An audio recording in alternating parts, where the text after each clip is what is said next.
7 जुलाई यानी आज से उड़ीसा के पुरी में भगवान जगन्नाथ की रथ यात्रा शुरू हो चुकी है।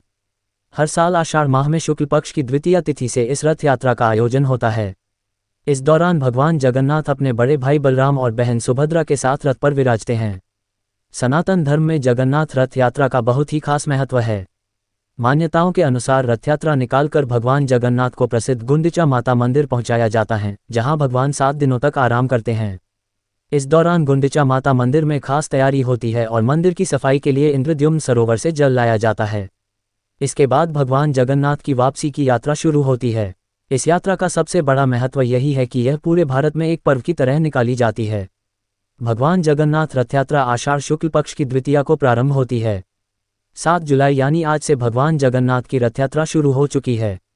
रथ यात्रा में भगवान जगन्नाथ साल में एक बार मंदिर से निकलकर जनसामान्य के बीच जाते हैं।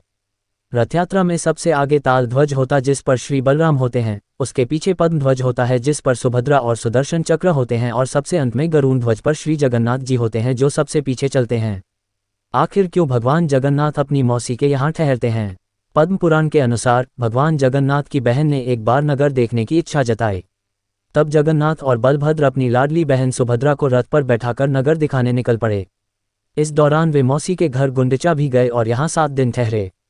तभी से जगन्नाथ यात्रा निकालने की परंपरा चली आ रही है। नारद पुराण और ब्रह्म पुराण में भी इसका जिक्र है।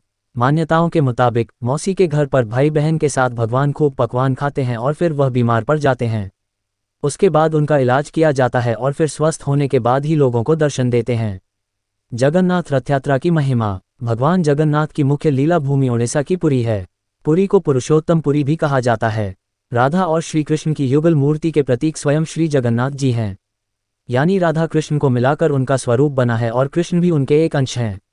उड़ीसा में भगवान जगन्नाथ, बलभद्र और सुभद्रा की काष्ठ यानी की लकड़ियों की अर्धनिर्मित मूर्तियां स्थापित हैं। इन मूर्तियों का निर्माण महाराजा इंद्रद्युम्न ने करवाया था।